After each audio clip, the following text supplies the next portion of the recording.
tes mains, tu le fais bien. Plus fort. Tikana tomolo.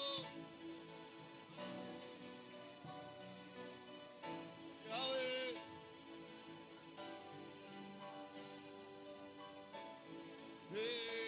Kumame. Kumame. Kumama. Oh, kumame. Kumame. Kumama. Kaina yekoto mulo Yesue. Na yeko matiso Yesue. Yolo manakaya suke. Makashina gae. Atikana tomolo. Atikana matiso. Tikana tomolo. Tikana matiso. Tikana tomolo. Yes. On va rentrer là. Tikana matiso. Tikana tomolo.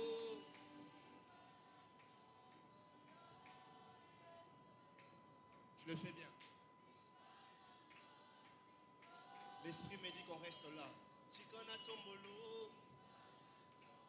C'est une prière qui peut être exprimée par toutes les bouches. Tikana tomolo. N'arrête pas. Tu n'as plus besoin de moi à ce stade.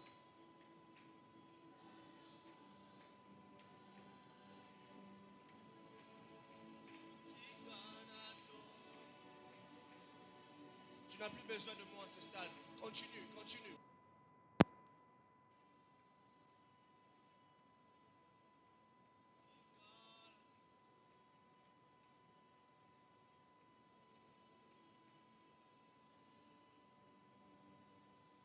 Saint, Saint, Saint est le Seigneur. Il est le Dieu puissant. Personne n'est comparable à lui. Nous célébrons sa grandeur et sa majesté. Il est tellement bon, tellement puissant. Sa bonté, ce n'est pas à cause de ce qu'il fait. Sa bonté, c'est à cause de ce qu'il est. Dieu est bon même quand il n'a rien fait dans ma vie. Dieu est bon même quand je n'ai pas mangé. Dieu est bon même quand tout va mal. Sa bonté ne dépend pas de ses actions. Parce que ses actions sont définies par son être. Ce que Dieu est, c'est ce qu'il fait. Ce que Dieu est, c'est ce qu'il fait. Je ne sais pas ce à quoi tu passes maintenant, mais ce que je sais, Dieu peut prendre la forme de ces problèmes-là. Parce qu'il est la solution. Voilà pourquoi nous l'élevons. Nous reconnaissons qu'il est Dieu. Il est Dieu. Où sont les adorateurs qui adorent par révélation? La Bible dit en esprit et en vérité. Ils n'adorent pas à cause de multiples connaissances qu'ils ont de Dieu, mais à cause de la révélation qu'ils ont présentement de Dieu. Je ne sais pas comment Dieu se révèle à toi en ce moment, mais pour moi, il se révèle comme le bon Dieu.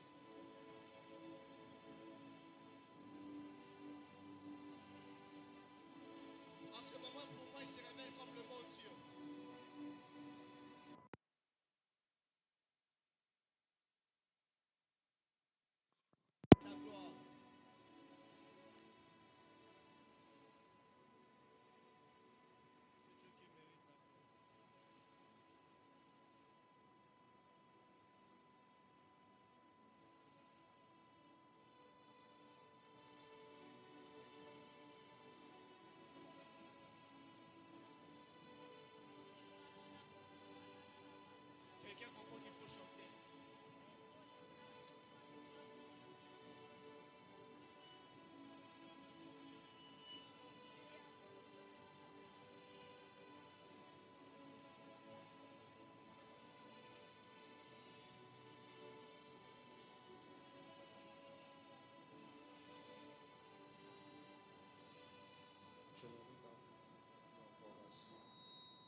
Qu'est-ce que tu peux lui offrir pendant qu'il est là? Quel geste peut se manifester autour de toi pour attester réellement qu'il est là? Qu'est-ce que tu peux faire pendant que tu as personne qui ne veut? Et ce que tu fais pendant qu'il est là détermine ce que tu recevras. Un grand appui de toi autour du feu, il s'est prosterné. Alors on a vu les anges monter descendre, il a parti à l'autel. Un homme a vu Jésus, et Jésus lui a dit tout ce qu'il veut en lui. Et il a dit, voici un juste, un homme pieux qui est venu de Nazareth. Qu'est-ce que tu peux faire alors que tu vois qu'il est là? Pierre, après qu'il ait reçu le poisson, il a appelé Maître, Seigneur. Il a confessé ses péchés à cause de ce qu'il avait vu, de ce qu'il avait aperçu. Pendant qu'il est là, qu'est-ce que tu peux faire? Pendant qu'il est là, qu'est-ce que tu peux juste faire? Pendant qu'il est là, qu'est-ce que tu peux juste faire? Qu'est-ce que l'Église peut faire pendant que le roi est là? Qu'est-ce que le maître peut faire pendant que l'Église peut faire pendant que le maître est là? Qu'est-ce que l'Église peut faire pendant que le chef de la maison est dans sa maison? Qu'est-ce que l'Assemblée des saints peut faire pendant que le Dieu peut libre la prison? Qu'est-ce que l'Assemblée des hommes ont acheté pour profit? Pendant que celui qui a payé le prix sur la croix est présent. Pendant que celui qui a payé le prix au bois de la croix est présent. Qu'est-ce que la maison de Dieu peut offrir au maître? Pendant qu'il est visible qu'il est là. C'est perceptible qu'il est là. C'est tellement lisible qu'il est là. C'est tellement palpable qu'il est là. Qu'est-ce que tu peux faire pendant qu'il est là? Avant qu'il fasse quelque chose pour toi, qu'est-ce que toi tu peux faire pendant que tu réalises qu'il est là? Dans ce genre de moment, je manque une fois de mots. Et je lui dis simplement combien je l'aime. Et c'est peut-être le même mot que j'exprime devant les hommes. Mais je sais juste de lui faire comprendre en lui disant, ça n'a pas la même teneur, ça n'a pas la même splendeur, ça n'a pas le même contenu. C'est quelque chose que le monde ne peut pas expliquer. Mais à cause de la pauvreté, les mots, je utilise les mots. Mais c'est un amour que les mots ne peuvent exprimer. Que j'exprime au fond de lui quand je réalise qu'il est là. Est-ce que l'Église, ce matin, peut célébrer le roi qui est présent dans sa maison? Le roi qui est présent dans sa maison. Le roi qui est présent dans sa maison. Le roi qui mérite les acclamations. Le roi qui mérite le cri de joie. Le roi qui mérite l'adoration de son nom. Le roi qui est digne d'être élevé. Le roi qui est digne d'être exalté. Le roi qui est digne d'être adoré. Le maître de la maison est dans sa maison. C'est dans ce genre de moment qu'il peut guérir, qu'il peut toucher, qu'il peut transformer, qu'il peut visiter, qu'il peut faire des choses qui vont au-delà de l'entendement. Est-ce que l'Église peut célébrer le roi ce matin?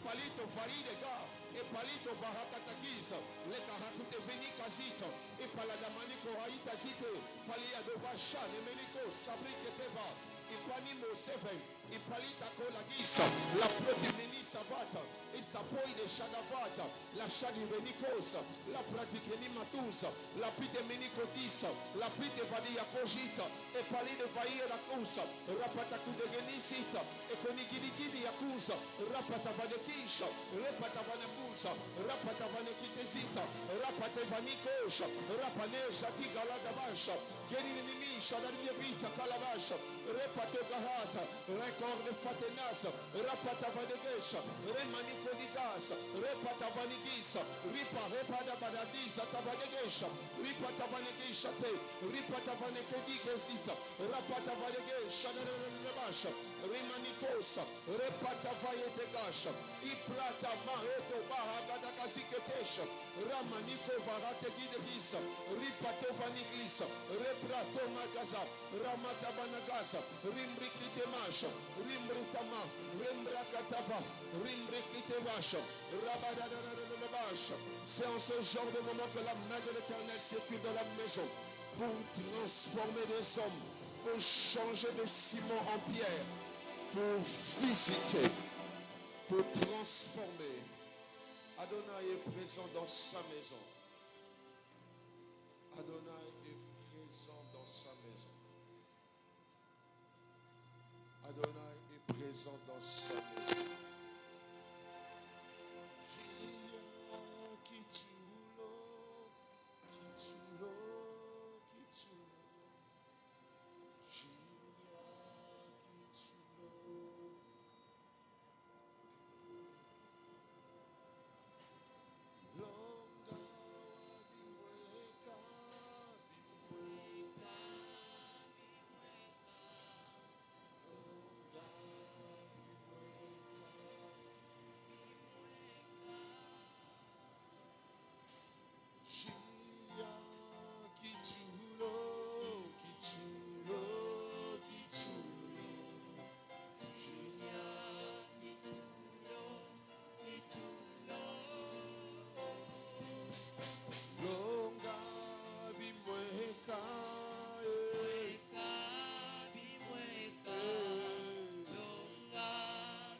Wamageshe Iva Bilo Melo Yami Bilo Melo Bilo Melo Yami Bilo Melo Yami Atata Atata Wamageshe Iva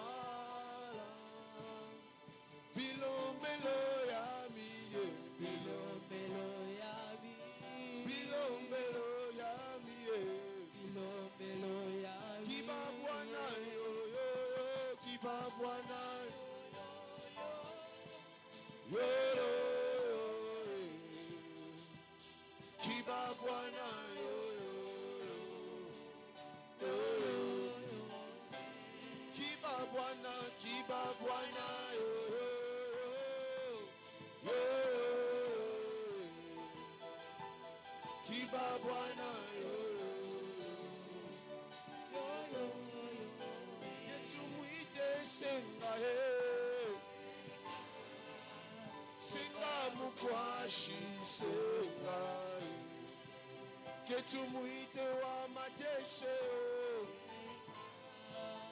Sengamu kwa shinsenga Ikyobe kyaba Ikyobe kyaba Kyakulonga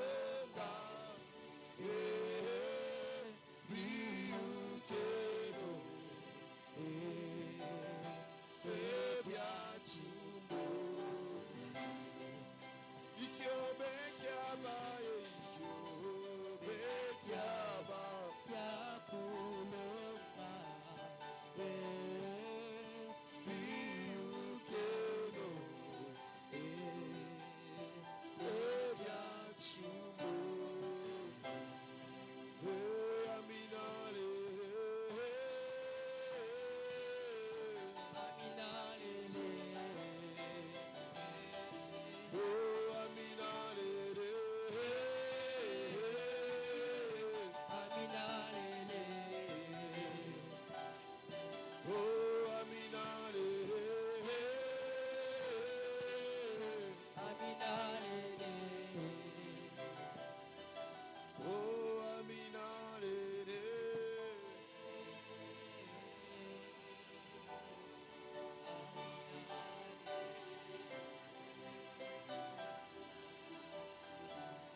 ton amour, pour ta grâce sur nos vies, pour ce matin, pour ta présence dans ce culte, pour tout ce que tu vas faire.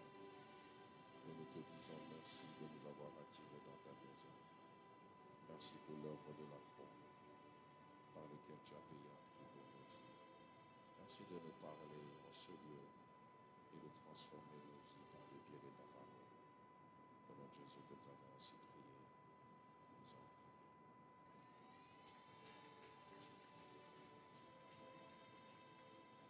Alléluia. Nous allons ouvrir nos Bibles alors que nous sommes debout. Je suis dans le livre de Luc, chapitre 22. Luc, chapitre 22. À partir du verset 31, la Bible déclare ceci. Le Seigneur dit, si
diable n'a pas ménagé le terrain. Il a sérieusement frappé la vie de Job. Il a touché sa famille, il a touché ses enfants, il a même touché ses avoirs. Donc, quand on dit souvent qu'il faut prier, je vous assure, ce n'est pas pour vous motiver simplement à venir à l'église, c'est parce que cette réalité spirituelle n'est pas une chose à prendre à la légère. Alléluia. Quand le diable veut détruire une vie, une destinée, il se rassure de bien le faire. Très souvent, je vois des gens prendre la peine de se moquer de ceux qui tombent, de ceux qui font des erreurs, de ceux qui sont tombés dans le piège du diable. Mais souvent, quand je regarde, je me dis simplement que ceux qui se moquent sont des personnes qui n'ont pas encore rencontré la puissance du diable. Vous imaginez un homme à la dimension de l'apôtre Paul qui est allé jusqu'au 3e ciel, comme il a dit. Un homme qui a écrit de manière explicite des enseignements qui sont prêchés, enseignés jusqu'aujourd'hui. Un homme qui a fait des grandes fixations sur la doctrine. Un homme qui, par sa conversion, a eu une expérience que peut-être que toi et moi n'avons pas eu l'occasion d'avoir. Il a rencontré le Seigneur personnellement, comme ça. Quelle expérience pour sa conversion. Mais un jour, il voulait se diriger dans une ville. Il a essayé une fois, 2 fois, 3 fois. Il s'est rendu compte qu'il y avait un obstacle. Et il dit, je voulais me rendre vers vous. Il parle aux Thessaloniciens, mais Satan m'a empêché. Satan m'a empêché. Donc, Paul a été empêché par Satan. Demande à ton voisin, tu dépasses Paul? Il a dit oui, hein? Alléluia. S'il dépasse Paul, en tout cas, on a la grâce de l'avoir parmi nous. Donc, Paul a été empêché de voyager par Satan. J'entends souvent des gens dire, oh non, pourquoi vous priez pour les voyages? Paul voulait voyager. Alléluia. Paul voulait voyager. Satan lui a résisté, il n'est pas parti. Paul. Est-ce que je parle à quelqu'un? Donc, toi et moi, on n'a même pas les tiers de l'onction de Paul. Donc, Satan peut nous résister sérieusement. C'est pour vous dire qu'il y a de ces choses, quand vous les vivez, ne prenez pas la peine de les normaliser. Je parle à quelqu'un? Ne prenez pas la peine de normaliser certaines choses. Il est possible que derrière une réalité récurrente, derrière une opposition récurrente, qu'il y ait Satan qui s'oppose à vous. Je parle à quelqu'un ce soir, ce matin, pardon. Donc, il est possible que Satan soit en train de s'opposer à vous, à votre vie, à votre destinée. Il est possible que le diable se lève avec toute son armée contre un homme. Alléluia. Il y a de ces jours où tu te réveilles, tu sens que là, la meilleure des choses qui doit t'arriver, c'est de mourir. Tu luttes. Je parlais hier avec une sœur qui me disait que pendant toute la semaine, elle avait des envies suicidaires. Elle avait juste envie de mettre fin à sa vie. Je lui ai dit, mais pourquoi tu ne m'as pas parlé? Elle m'a dit, si je vous parlais, vous m'aurez conseillé. Et j'allais changer d'idée. Et je ne voulais pas avoir un conseil de quelqu'un. Je voulais simplement mourir. Parce que le diable me disait que j'aurais plus de paix en étant mort qu'en restant en vie. Vous voyez ça? Pendant toute une semaine, une sœur qui aime le Seigneur, qui sert Dieu, a lutté avec la mort. Pourquoi? Satan. Satan s'est arrangé à détruire sa vie. Je crois qu'il y a 3 ou 4 semaines passées, un jour, là, le matin, il pleuvait. Vous savez, Dieu est bon. Dieu nous épargne souvent sans qu'on se rende compte. Je n'ai pas compris. C'était vers 5 heures, il y a eu une coupure d'électricité. Ce jour-là, je n'avais pas envie de dormir dans ma chambre. J'ai dormi dans une autre chambre seule. C'était vraiment Dieu qui m'épargnait, qui épargnait aussi ma famille. Et à peine à 5 heures, il y avait une petite pluie là. Et après, il y a eu une coupure d'électricité. Et j'ai juste fait un mouvement. Quand j'ai fait le mouvement, il y a eu un éclair qui a frappé là où j'ai dormi. J'ai tombé le son. Alléluia. Donc si je ne bougeais pas en ce moment-là, ça allait me frapper et on allait me poster où il est parti. Je ne veux pas partir au nom de Jésus. Alléluia.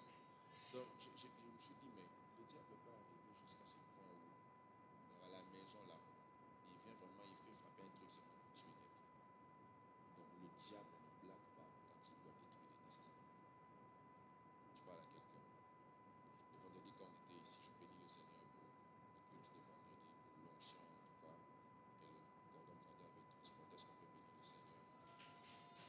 l'impression de prière.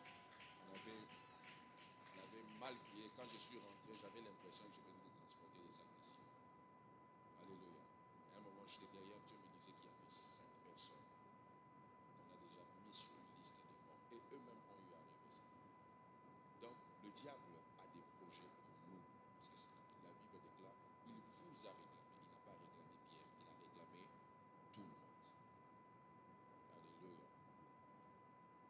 Et la troisième chose qu'on avait eu à dire, c'est que tout le monde ne subit pas les combats du diable au même niveau.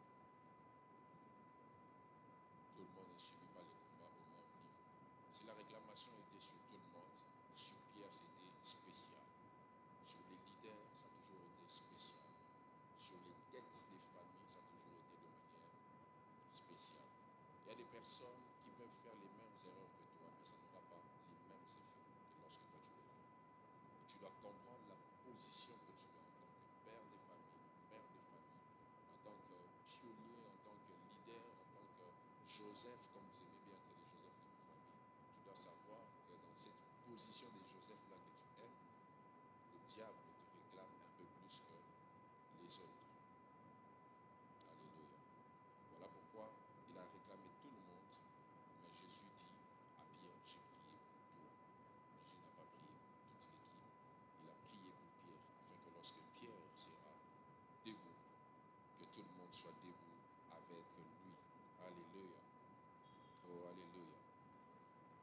Donc quand tu es une personne en qui se cachent les destinées des autres, tu dois savoir que les attaques du diable contre ta vie seront un peu plus poussées en avant que sur d'autres vies.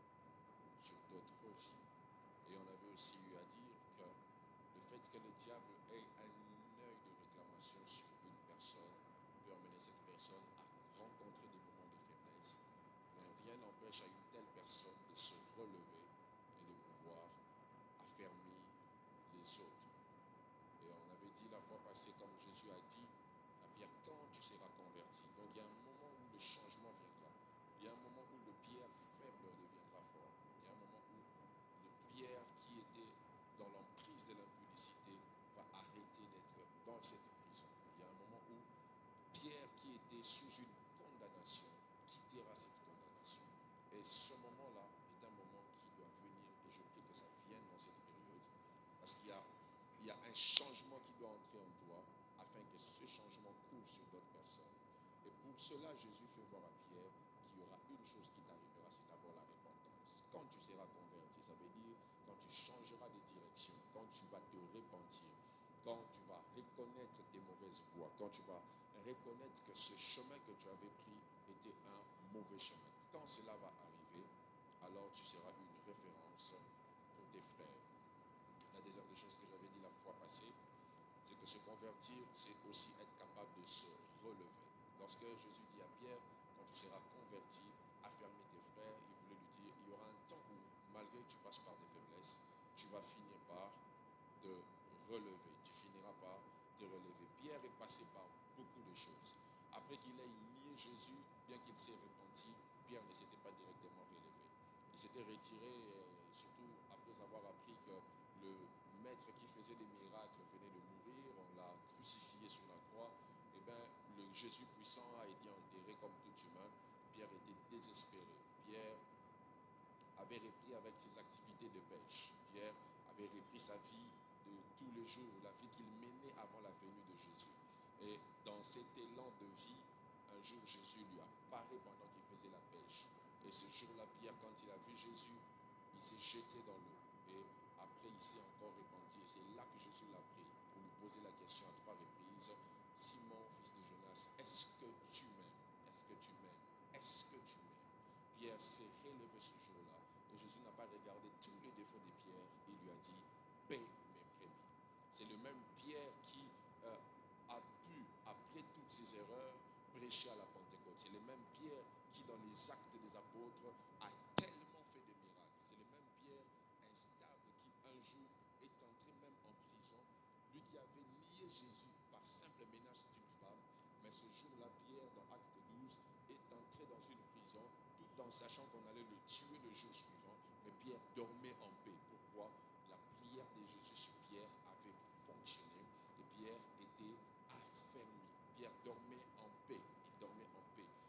l'histoire de l'Église raconte, pour ceux qui ont eu à faire l'ecclésiologie, que cet homme au nom de Pierre, lorsqu'il devait mourir, on voulait le crucifier comme Jésus. Et Pierre, ce jour-là, n'a pas nié Jésus, bien que Jésus n'était pas là physiquement, mais Pierre n'a pas nié Jésus. Pierre a d'ailleurs dit, je ne peux pas mourir dans la même position que mon maître, mettez-moi la tête en bas et les pieds en l'air. Je préfère mourir comme ça parce que je ne peux pas avoir une mort qui ressemble à celle de mon maître. Vous voyez un peu un homme qui pouvait nier Jésus par simple question d'une femme est arrivé jusqu'au point de mourir et d'être pendu à cause de Jésus. Pourquoi? Parce que Pierre s'était relevé.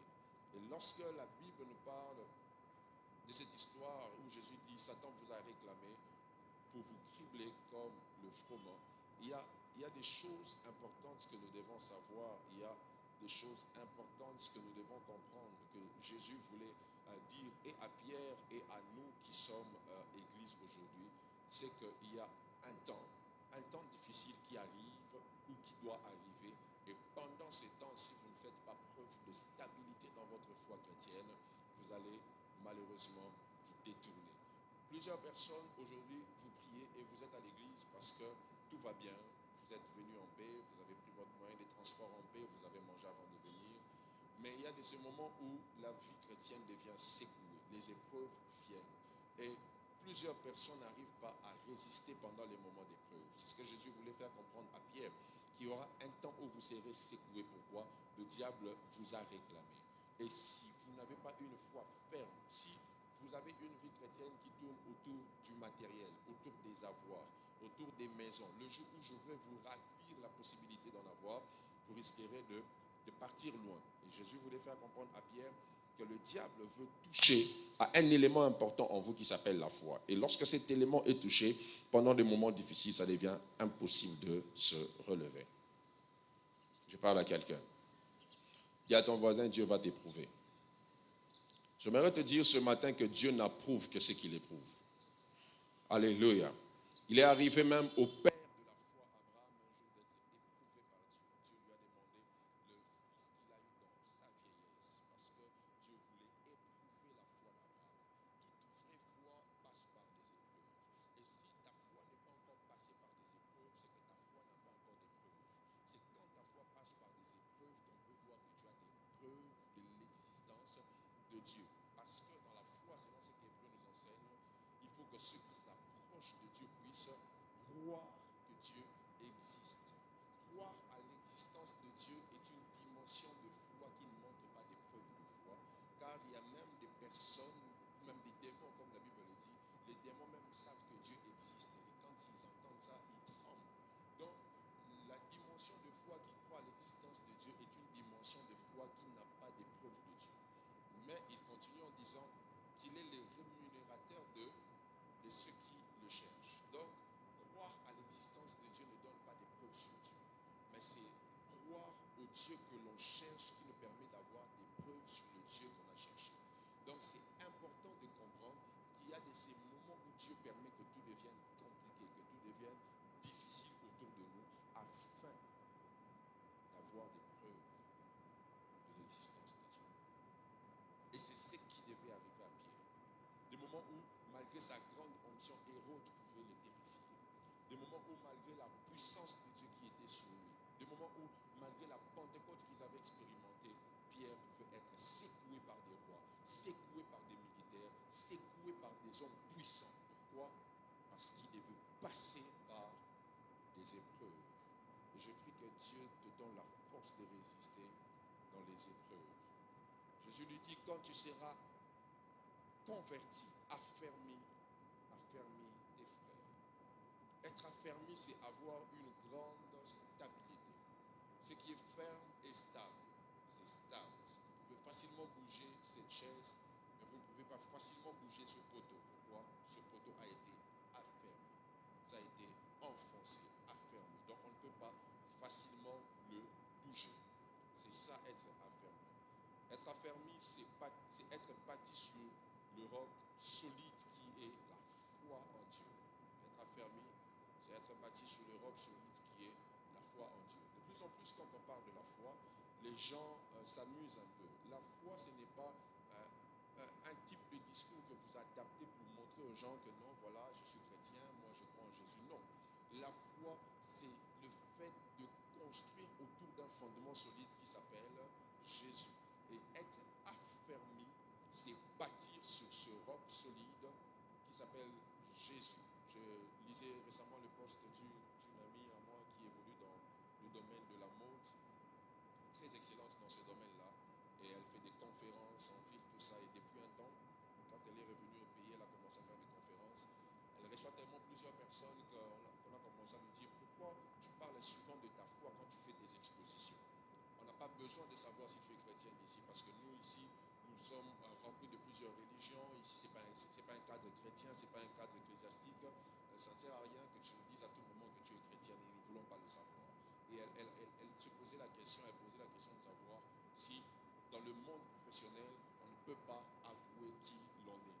Et j'ai aimé au moins sa propre position et la position de quelques personnes qui avaient réagi en disant peu importe le lieu où nous passons, nous devons avouer et reconnaître notre foi. Parce que Jésus n'est pas Jésus que dans ce bâtiment. Jésus est Jésus même dans le bâtiment de cette banque où tu travailles. Jésus est Jésus même dans le bâtiment de cette entreprise de communication où tu travailles. Jésus est Jésus partout où tu passes. Et ne pas reconnaître sa foi à cause d'un milieu, c'est renier le Seigneur comme bien. Je parle à quelqu'un. Lorsque notre foi est tournée vers Dieu, nous ne sommes pas effrayés par ce qui nous arrive. Lorsqu'on doit fermer une tente, on fixe ses pieux à l'intérieur, en dessous du sol. Pour dire que peu importe ce qui va se passer dans la superficie, ça ne doit pas toucher l'élément fondamental qui est la foi. Alléluia. Alors, comment est-ce que Pierre, lorsque tu vas être affermi, tu dois affermir les autres? Comment on peut parler aujourd'hui en disant j'étais faible, je suis devenu fort et je peux rendre les autres forts? La première des choses que vous devez savoir, pour affermir les autres, ne les laissez pas souffrir de ceux dont vous avez souffert sans les aider. Alléluia. Quoi de plus triste que de voir des gens qui sont passés par des moments difficiles? Ça m'a toujours fait rire de voir des gens qui n'aiment pas partager sous prétexte qu'ils ont beaucoup souffert dans la vie. Alléluia.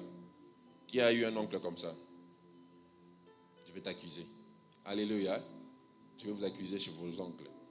Il y a toujours des oncles comme ça qui, lorsque vous lui demandez l'argent, il dit pourquoi tu me demandes l'argent? J'ai souffert dans la vie.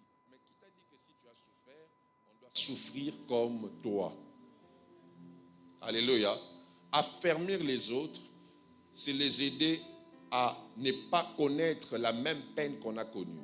Quand ils passent par les mêmes choses qu'on a vécues, on doit les aider à ne pas s'enfoncer, à ne pas rester dans ce par quoi ils passent. Et lorsque tu te releveras, lorsque tu seras converti, lorsque tu seras stable dans ta vie chrétienne, tu dois savoir que les autres qui passeront par les mêmes choses doivent jouir de ta mesure de grâce pour leur élèvement. Alléluia. Je prie que Dieu te donne ce cœur de relever les autres.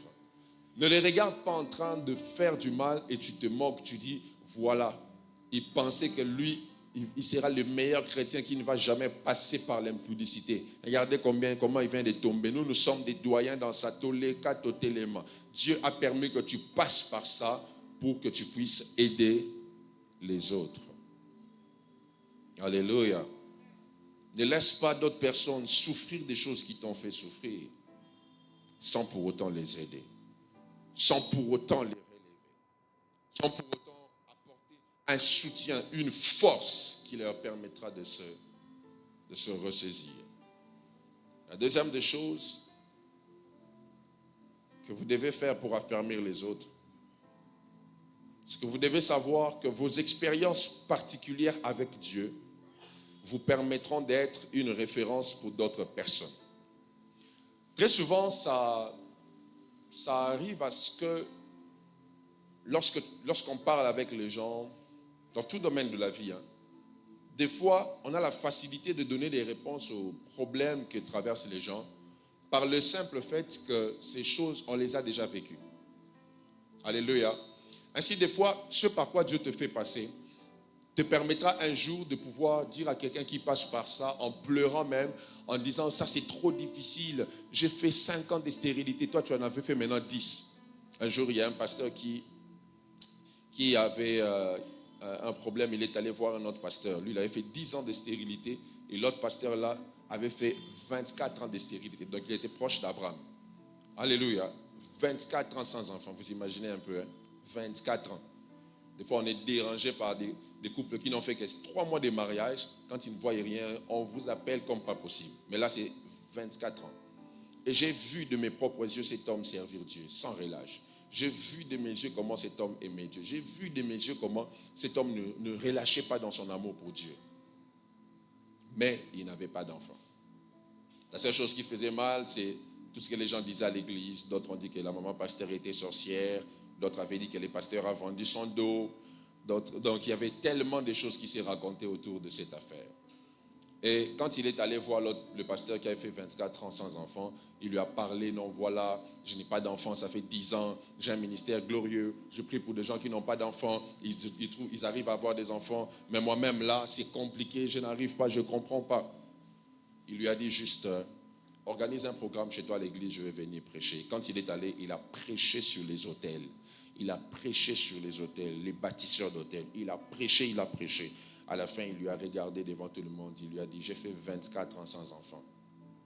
Et je venais d'avoir un enfant il y a juste une année. Et cet homme a regardé, il a dit, en tout cas, ce que je vis n'est rien par rapport à ce qu'il lui a vécu. Et il a cru parce que quelqu'un était passé par ce par quoi il passait. Et je prie que Dieu fasse de toi une référence pour d'autres personnes. Alors je disais que Dieu fasse de toi une référence pour d'autres personnes.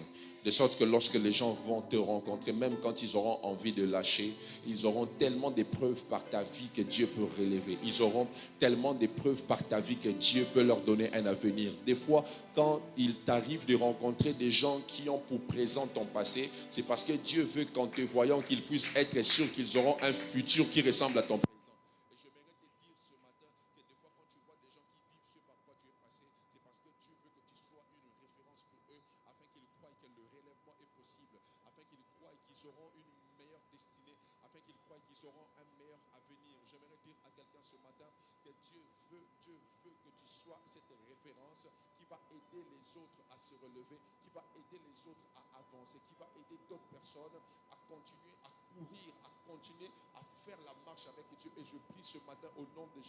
Que Dieu fasse de toi la référence de la réussite dans ta famille, que Dieu fasse de toi la référence du succès dans ta famille, que Dieu fasse de toi une référence dans cette nation où l'on regardera l'histoire d'un homme qui est sorti de nulle part, qui n'avait aucune connexion, qui n'avait aucune relation, mais qui s'est battu par ses propres efforts jusqu'à sortir la tête. Oui, ça va rassurer tous ceux qui n'ont pas de connexion, qu'il est possible qu'avec la seule connexion divine, d'arriver dans des lieux où on n'était pas connu, dans des lieux où on ne pouvait pas être accepté, dans des lieux où on ne pouvait pas être recruté. J'aimerais dire à quelqu'un, le témoignage que tu vis est la prophétie de quelqu'un d'autre. Ainsi, quand tu témoignes ce que Jésus a fait dans ta vie, quelqu'un d'autre croira que Dieu peut faire des grandes choses au travers de sa vie. Et je prie ce matin au nom de Jésus, afin que Dieu te permette d'avoir des personnes autour de toi qui te serviront de références, qui lorsque tu vas les regarder, tu vas dire qu'il est possible de commencer petit et de finir grand. J'aimerais te dire que les références ne sont pas restées que dans le livre de la Bible. En ce siècle, en cette génération, Dieu a encore des hommes par qui il passe, des hommes qu'il relève, des hommes qu'il visite. Et par ces hommes, Dieu peut commencer à faire des choses qui vont te motiver et te donner la force de continuer, qui vont te motiver et te donner la force de réussir. De personnes qui, lorsque tu vas les regarder, tu vas te dire, oui, il est possible, car lui me sert de référence. Voilà pourquoi la Bible déclare que nous sommes entourés d'une si grande nuée de témoins. Les témoins dont on parle, ce sont les patriarches qui ont couru la marche de la course de la foi avant nous et qui aujourd'hui, en nous regardant courir, ils nous regardent et ils disent, non, là où tu es tombé, j'étais passé par là. Tu peux te relever et continuer la course.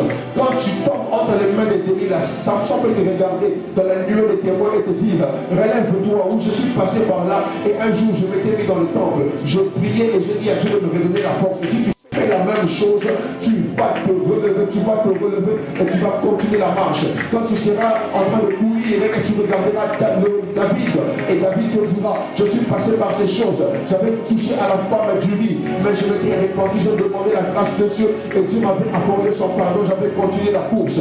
Oui, il va te motiver et te donner la force de continuer, parce que la nuée de témoin est là pour nous dire que nous ne sommes pas encore arrivés. Nous pouvons continuer à courir, peu importe les épreuves, peu importe les difficultés, même avec le sang, même avec les pleurs, même avec des larmes, nous pouvons continuer à courir dans cette course.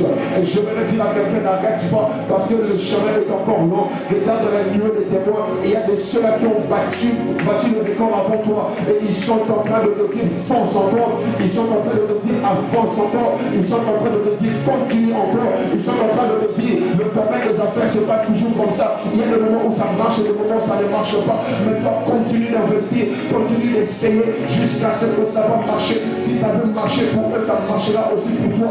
La nuée de témoin est là pour que tu saches que malgré la suite d'échecs, la réussite est possible. Malgré la suite d'échecs, la réussite est possible. Je dis malgré la succession d'échecs, la réussite est possible. Et je prie au nom puissant de Jésus pour quelqu'un qui se décourageait déjà, que Dieu t'expose à une personne qui va te motiver.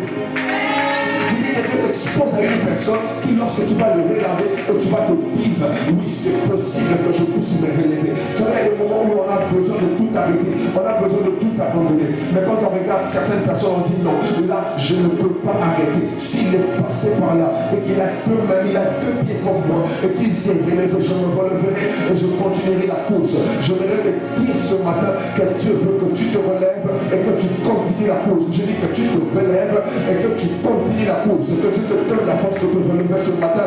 Que Dieu te donne la force de regarder aux références qu'il faut. Si Pierre pouvait couper, mais il avait une preuve visible. Le Jésus qui était mort était ressuscité. Je suis sûr que même lorsqu'on est en train de prendre Pierre, il savait qu'il y avait une résurrection des morts qui arrivera au dernier jour.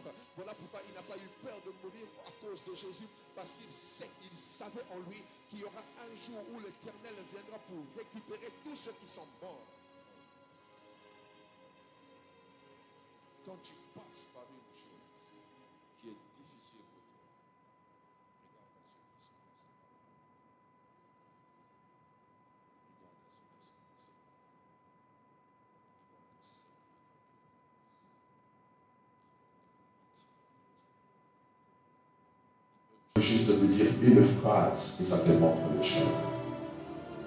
Ils peuvent juste te montrer le chemin par les fils. Vous savez, lorsque vous êtes éprouvé, que vous perdez un parent, les gens viennent vous consoler, mais vous allez remarquer que la consolation de ceux qui n'ont jamais perdu les parents sera différente de ceux qui sont déjà passés par là. Voilà pourquoi on a un consolateur dans cette église, un doyen,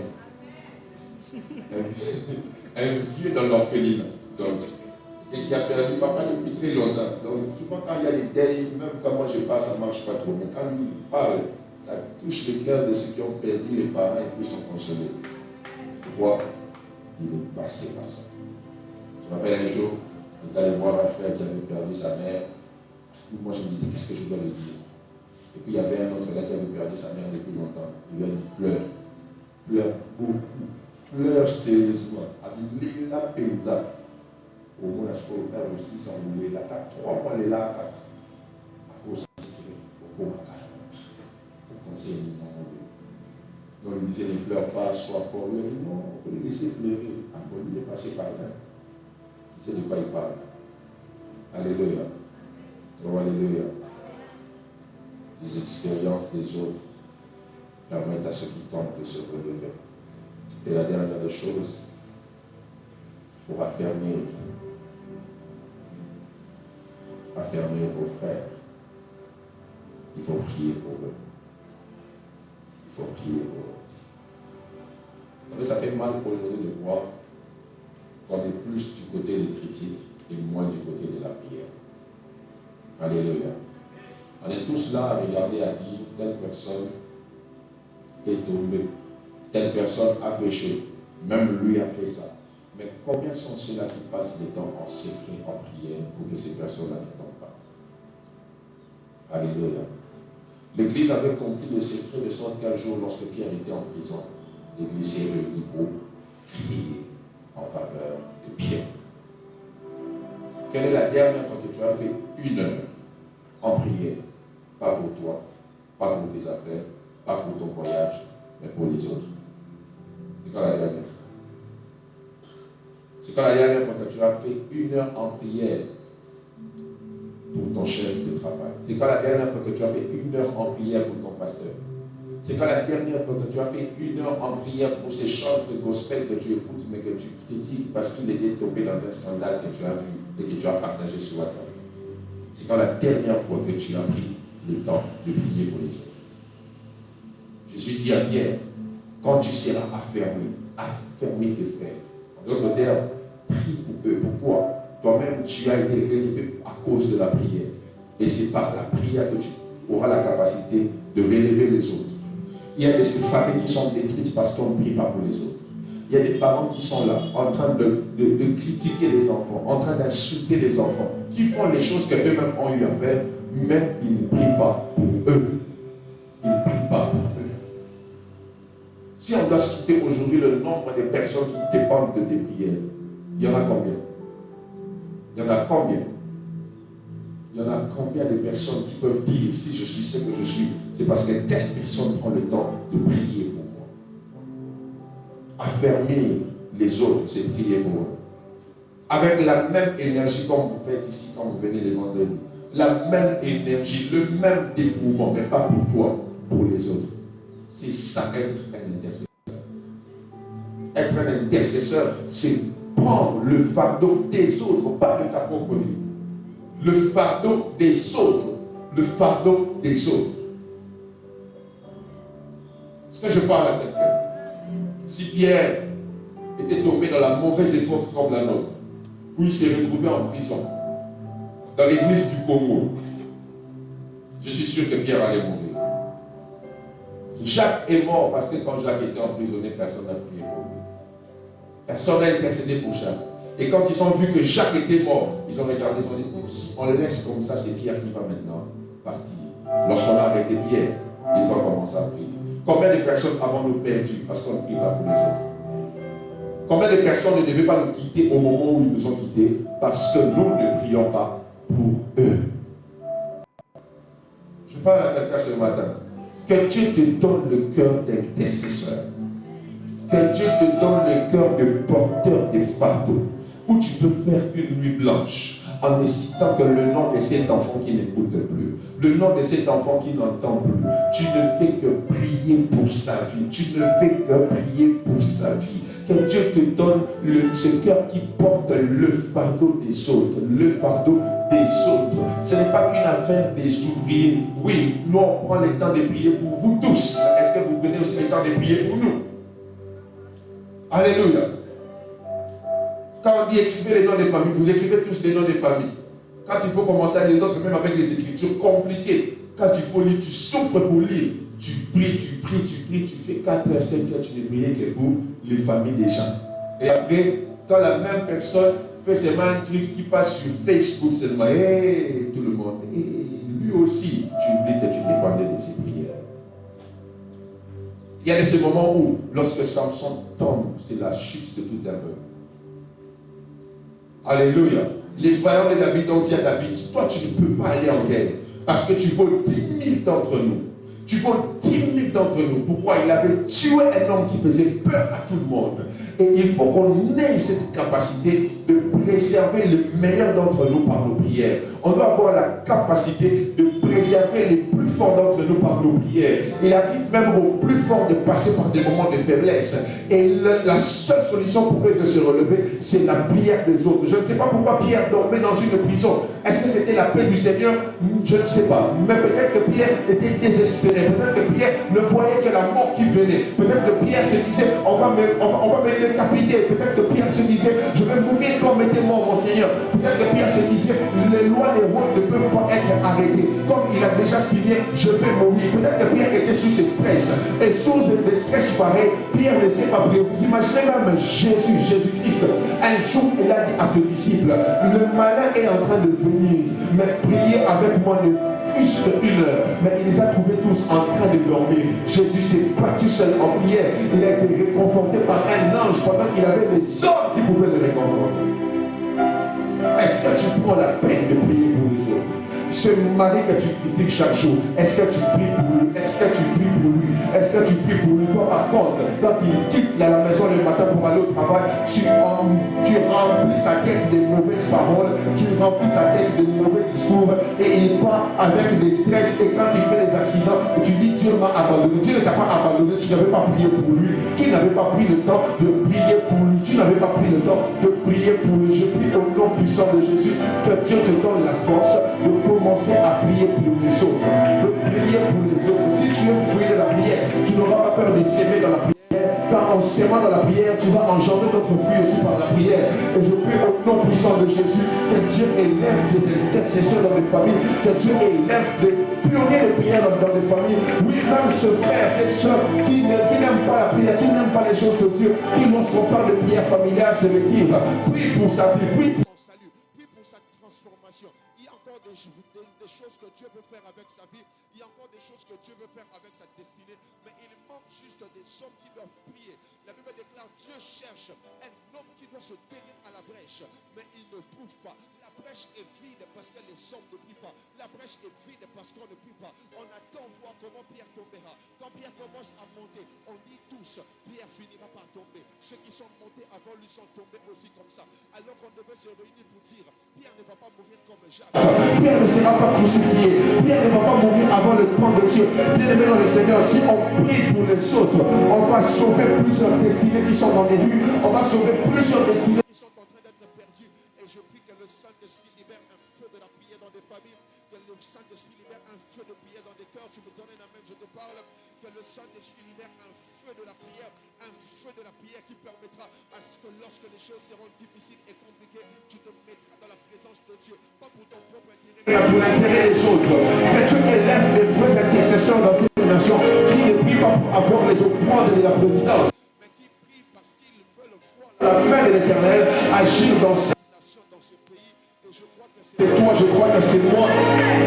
Je crois que c'est toi, je crois que c'est moi. Dieu va nous utiliser afin de transformer ce pays, oui, pas seulement par la prière, mais aussi par la prière. Parce qu'il faut que les justes se lèvent et que les justes prient pour qu'il y ait un changement dans une nation.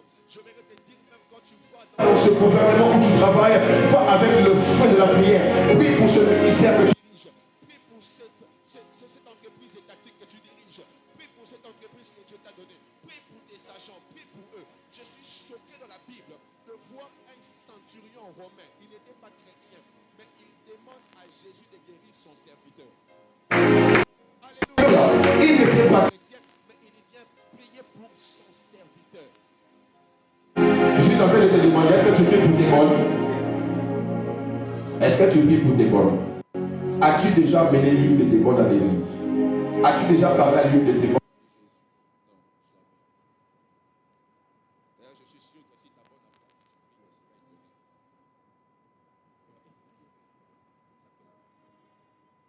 Alléluia.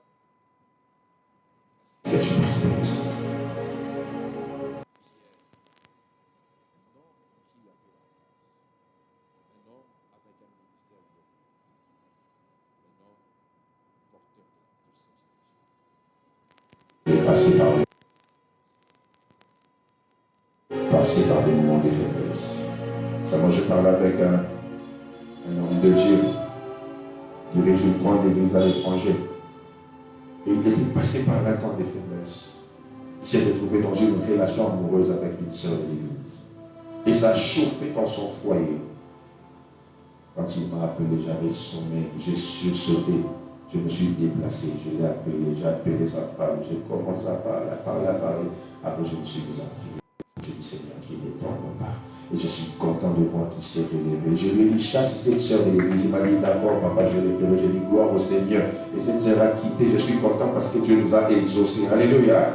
Oui, Dieu nous a écoutés. Des gens comme ça, il faut vraiment entrer en jeûne et prière avec toute l'énergie du Saint-Esprit pour que Dieu puisse les chasser. Et je vais te dire, des fois, au lieu de dire que non, je trouve que cette sœur est suspecte.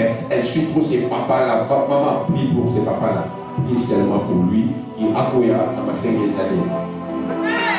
Alléluia. Akouera, ma seigneur. On lui dit non, lui aussi, je ne trouve pas clair. Le maman de moi. Maman, prie seulement. Mets tes genoux par terre. Vous savez, je vais vous dire une vérité, les femmes. Une femme qui prie sérieusement, quand on veut toucher à son homme, ça ne marche pas. Je vous dis, ça ne marche pas. Hein? Ça ne marche pas. Au final, vous imaginez, Abraham a cédé Sarah. Abimelech part avec Sarah. Dieu le menace. Et puis vient demain, pourquoi tu ne m'aurais pas dit que c'est ta femme? Dieu m'a menacé, oui. Il y a des femmes déjà qu'on ne touche pas. Hein? Dites ma mission, oui. Qu'on m'écarte. À tous les sénateurs, je te travaille d'abord en esprit. Et puis je te prends dans la chair. Quand tu as des policiers, moi j'ai des anges. Alléluia. Alléluia. Je vous dis la vérité. Parce que je prie pour ça. Quand tu es là, c'est là qu'on dit, je ne te trouve pas clair. Nicolas, non, tu rentres tard ces temps-ci. Oh, prie pour lui. De sorte que même s'il est arrivé dans un hôtel, après, avant seulement de tomber, il pense à toi. Il dit non. Je me rappelle un jour, un frère me disait, il est parti, il s'est retrouvé dans un hôtel. Je ne sais même pas qu'est-ce qu'il m'avait pris ce jour-là. Je l'ai appelé juste au moment où il voulait tomber. Et mon appel pour lui, c'était comme Dieu qui venait de lui parler. Il est sorti de la chambre. Alléluia. Il est sorti comme ça. Pourquoi? Parce que seulement, je l'avais appelé. Je n'avais même rien à lui dire. Tout ce que je lui ai posé comme question, tu es où? C'est tout. Alléluia. Mais derrière cet appel, Dieu a sauvé une destinée. Tu parles à quelqu'un, que Dieu te donne la force de penser aux autres, de prier pour eux. Je parle à quelqu'un ce matin, que Dieu te donne la force de penser aux autres et de prier pour eux. Nous sommes fatigués, des gens qui viennent pour dire que non, voilà, elle s'habille mal, puis pour son habillement, et si tu as l'argent, offre-la des vêtements. Alléluia. Achète-toi des vêtements, au lieu de dire qu'elle s'habille mal, toi aussi tu t'habillais mal enfin. Tu n'étais pas encore bien affermi, tu t'habillais mal. Maintenant que tu es bien affermi, au lieu d'aider les autres à être affermis comme toi pour bien s'habiller, tu commences à les critiquer. Je parle à quelqu'un, et des gens comme ça qui sont toujours là pour critiquer les autres. Non, voilà, elle s'habille mal. Toi si tu étais comme ça, non? Toi si tu étais comme ça, est-ce que tu as changé? Là tu veux montrer que non, tout le monde est... Alléluia. Voilà pourquoi je n'aime pas les gens qui critiquent les gens par l'apparence. Alléluia. Une fois quelqu'un m'a posé la question, je vois des frères à l'église là-bas avec des locks. Je lui dis, je sais. J'ai vu que quelques-uns ont enlevé. C'est pas moi qui l'ai venu d'enlever. Il faut seulement d'entrer, sortir. Le feu qui est ici là. Je vais arrêter. Alléluia. Viens tel que tu es dans la maison de Dieu, Dieu va t'échanger ici. Pierre était venu comme Simon, faible, instable, pécheur. Peut-être que toi tu es encore ivre, peut-être que tu fumes quand tu sors d'ici, peut-être que tu es rendez-vous à l'hôtel après. Viens seulement comme ça. C'est comme ça que Dieu te veut et Dieu va te transformer. La grâce n'est pas comme la loi. La loi punit le pécheur, mais la grâce prend les pécheurs et les transforme dans la présence de Dieu. Et Dieu te veut tel que tu es, Pierre. Dieu te veut tel que tu es avec tes faiblesses. Mais je sais qu'un jour tu seras fort. Je sais qu'un jour notre personne en te regardant pour dire cet homme a été affermé, cet homme a été transformé. De la même manière qu'à la Pentecôte, on disait, mais ces hommes ne sont-ils pas des Galiléens? Qu'est-ce qui s'est passé? Oui, ce qui s'est passé en eux, c'est ce qui va se passer en toi. Il y a un feu qui va consumer les œuvres du monde, les œuvres du diable dans ton cœur. Et c'est ce feu que je demande à Dieu de déposer sur toi. Je prie pour toi ce matin, afin que Dieu t'affermisse, que Dieu t'affermisse, et que ta foi soit solidement bâti sur Jésus, que Dieu bénisse sa parole. On acclame le Seigneur. On acclame pour Jésus. Acclame pour le Seigneur, acclame pour le Seigneur. Acclame pour Jésus, acclame pour Jésus. Célèbre Dieu ce matin.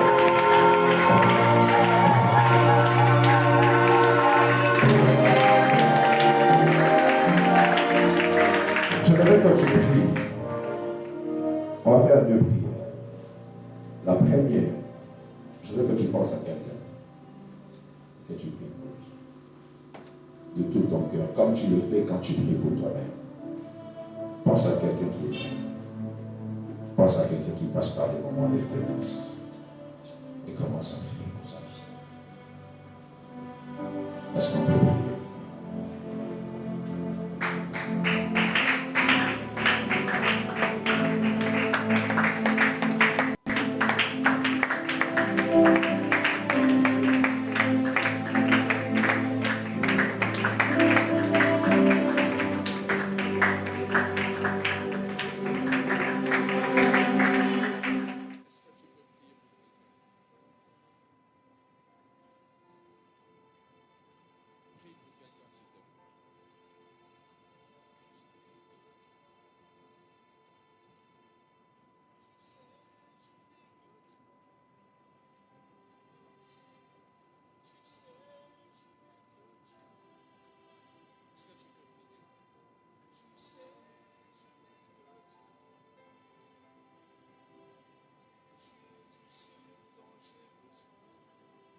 Tu sais, je n'ai que toi. Tu sais, je n'ai que toi. Tu sais, je n'ai que toi. Tu sais, je n'ai que toi. Tu sais, je n'ai que toi. Tu sais, je n'ai que toi. Tu sais, je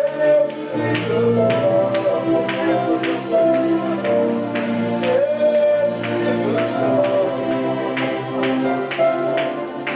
que toi. Tu vas maintenant prier pour toi-même.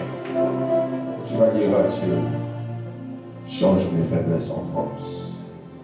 Là où j'étais faible hier, aide-moi à être ferme. Là où j'ai titubé, là où j'ai tombé, donne-moi la force. Je veux être fort. Est-ce que quelqu'un peut commencer à prier?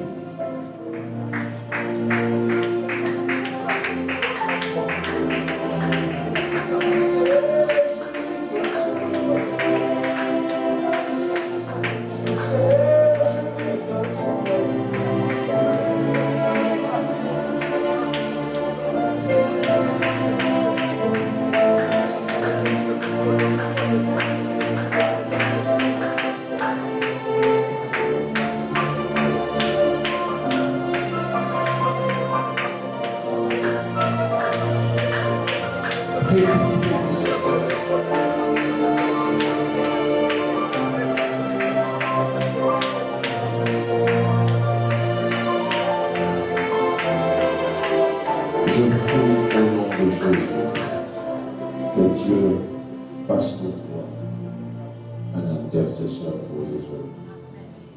Que tu aies ce feu de la prière pour toutes les personnes qui sont des bénédictions pour toi, mais qui passent par des moments de faiblesse de l'humanité. Je prie afin que Dieu te donne la force là où tu étais faible, que tes faiblesses d'hier soient changées en des forces. Au nom puissant de Jésus. Amen.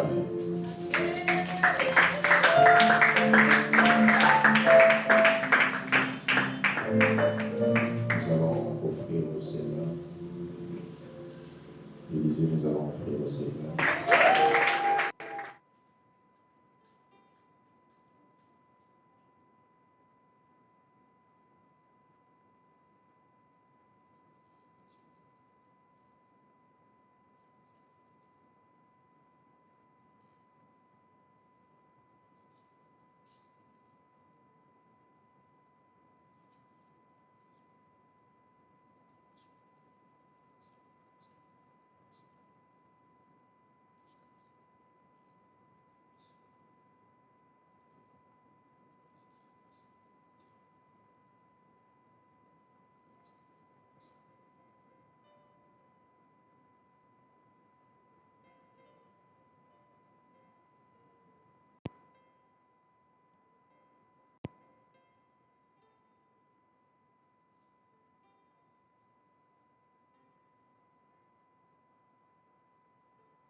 Faire un ajout d'équipement par rapport à la technique. Il y a des nouveaux baffes qu'on doit acheter, de nouveaux équipements. Et le chiffre qui avait été donné, c'est $1,500. Alors, si vous êtes là, vous pouvez donner quelque chose par rapport à ce montant d'ici la fin de ce mois. Et juste de lever la main et les protocoles pour vous identifier. Nous avons besoin de $1,500 pour acheter des bande très basse, je pense qu'on appelle ça comme ça, et quelques éléments liés à la technique. Alors si vous êtes là, tout ce que vous comptez donner par rapport à cette participation, levez simplement la main, les protocoles vont vous identifier. Et d'ici les 31 mars, on va faire cette collecte.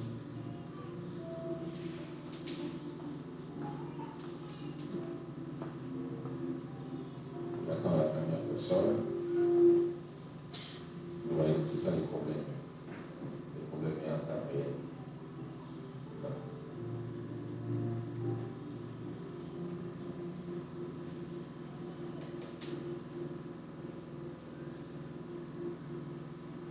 Protocole, est-ce qu'on peut avoir une autre protocole de l'autre côté?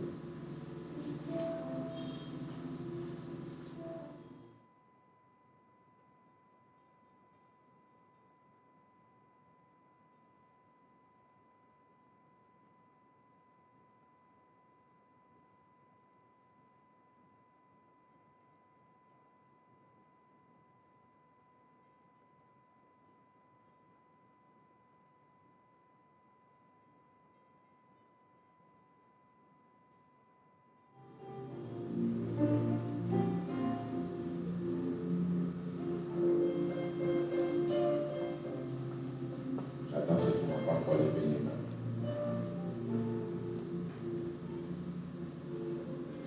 Sinon, vous pouvez le faire sur place, il n'y a pas de problème. Comme ça,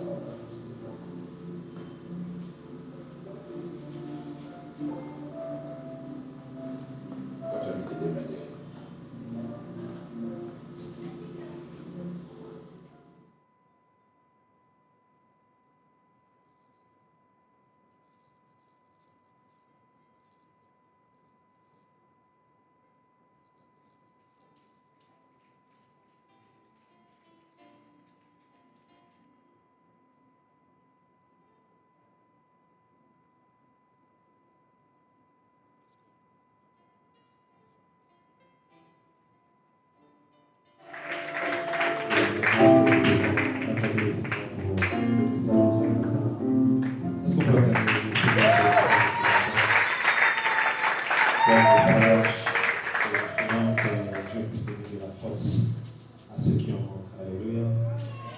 Ce matin, nous avons l'honneur d'accueillir ceux qui est avec nous pour la toute première fois. Si vous êtes là, il y a juste de vous lever et on va vous accueillir à la manière de chez nous. Regarde le voisin, regarde la voisine, parce que c'est une nouvelle personne ou pas. Alléluia. Alors, comme nous le savons, nous sommes toujours sur la même adresse, avenue Yumbo numéro 50, référence station Pékin ou Bouchon. Alléluia. Et nous nous retrouvons mercredi. D'ailleurs, j'ai un défi pour nous tous. Mercredi, qu'une personne puisse ramener une autre personne. Qui veut le faire avec moi? On va se défier et on va un peu améliorer l'effectif de ce mercredi. Alléluia. Mercredi, 17h, juste vendredi, culte d'intercession à vendredi. Je sens que ce vendredi encore, il y a une action qui va encore tomber. Alors, 16h30, nous sommes là, nous ne commençons pas à 17h30, nous commençons le vendredi à 16h30. Dis avec moi 16h30. Et puis dimanche, nous venons encore être affermis en ces lieux. 9h juste, tu viens aussi avec une personne. D'ailleurs, j'ai deux défis. Nous venons avec une personne le mercredi et avec une autre personne le dimanche. Alléluia. Je veux que le dimanche, que nous puissions saturer ces lieux de chaises et des personnes surtout. Amen. Amen. Comme vous le savez, nous sommes aussi sur les réseaux sociaux. De temps en temps, nous sommes en train de nous plaindre parce qu'on remarque que les fidèles ne s'abonnent pas sur nos pages. Alors, nous sommes sur Facebook et YouTube sur le même nom, Centre de foi, Espérance de gloire, et Instagram, Centre de foi. Likez, partagez, commentez, ça fait augmenter l'audience. Et surtout, n'oubliez pas pour les communiqués qui se font dans le groupe WhatsApp, si on finit le culte, allez juste derrière pour scanner le code qui est là pour intégrer le groupe. Le projet Il Acheteur est toujours en marche. Nous voulons acheter, nous voulons prendre un terrain pour le Seigneur et je prie que Dieu t'aide afin que tu puisses être le participant de ce projet. Alléluia.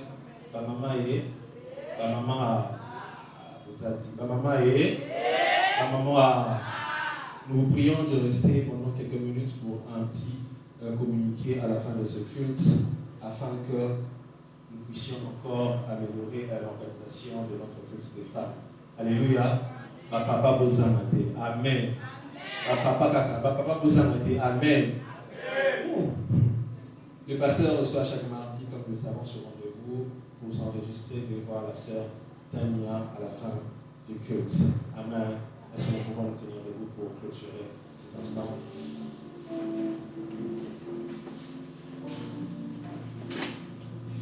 Voilà, il y a l'avance de 5 minutes. Je vais récupérer sa chose.